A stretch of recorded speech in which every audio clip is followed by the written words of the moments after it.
Dreams TV हेरिराख्नु भएको छ र ड्रिम्स टिभीका विभिन्न जानकारीहरू तपाईँले प्लेलिस्टको माध्यमबाट पनि हेर्न सक्नुहुनेछ।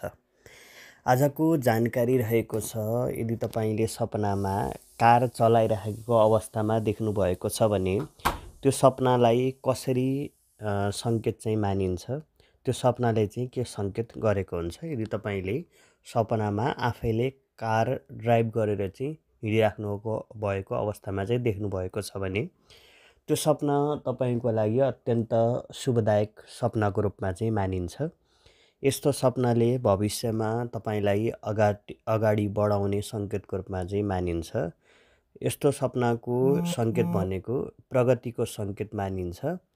साथै यात्राको पनि सङ्केतको रूपमा चाहिँ यसलाई मानिन्छ। भविष्यमा तपाईँलाई छिटै नै आफू जे स्थितिमा जुन यात्रामा जाँदै हुनुहुन्छ, जुन लक्ष्यमा चाहिँ जाँदै हुनुहुन्छ, त्यो लक्ष्य पुरा हुन्छ भन्ने सङ्केतको रूपमा पनि यसलाई मानिन्छ। र बिहानको समयमा यस्तो सपना देख्नुभयो भने तपाईँलाई छिटै नै यो सपनाको फल अवश्य मिल्नेछ।